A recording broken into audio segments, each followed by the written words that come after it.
For the record, my name is Garrett Gordon with the law firm of Lewis & Rocha, representing Southern Highlands. As Sally MacArthur mentioned, a lot of times this is a dispute between the Homeowners Association and the owner.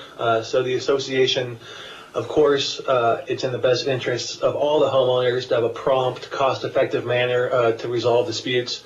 In the event these things get dragged out, not only is it a burden on the complaining homeowner, but the cost of this effort is absorbed by all homeowners. So we do support the program, and we're here for any questions, and we're happy to work with this committee and the senator to work on this bill if there are any cleanups necessary based on the comments today. Thank you.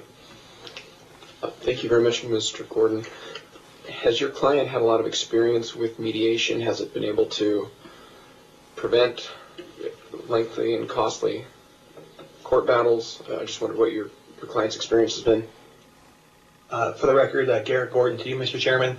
I'm happy to get some specific numbers for you from Southern Highlands, but in my general conversations with Angela Rock from Southern Highlands, yes, it has been a good process, and based on working with the Ombudsman's Office and the Real Estate Division, I think many of the disputes have been resolved there. I, at the top of my head, don't know how many disputes have in fact gone to court, but I'm happy to get you that information.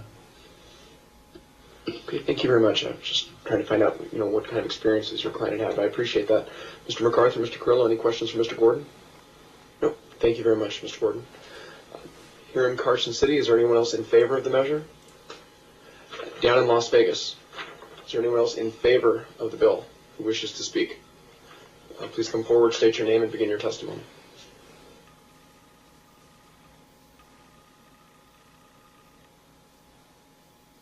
Thank you. Pamela Scott on behalf of the Howard Hughes Corporation. As developers of Summerlin and management at Summerlin for the past 20 years, I've personally probably been involved in about a half a dozen arbitrations. I'm saying that because there have been arbitrations that have been done for very little expense because they've been quick. It's been a site visit.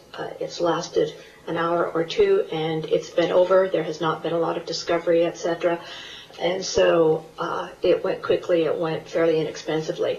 We've also been involved in some very expensive ones because someone has asked for depositions, and we've had to pull documents from files, and you always have an attorney that is reviewing all of that, and then there's the arbitrator's time. A recent arbitration had an arbitrator on site for an entire day, and arbitrators do charge by the hour.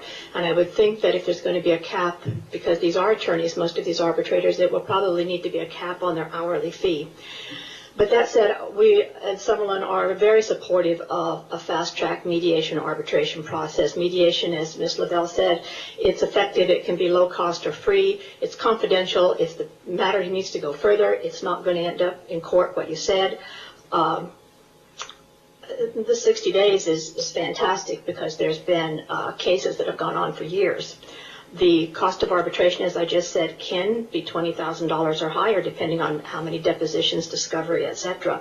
So we're very much in favor of the AAA fast-track arbitration process that limits the amount of discovery.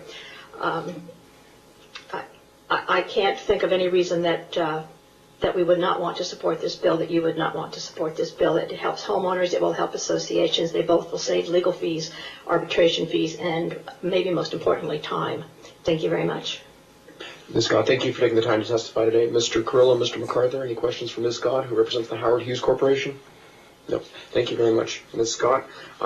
Last witness I have signed in support down in Las Vegas is Mike Randolph from Paradise.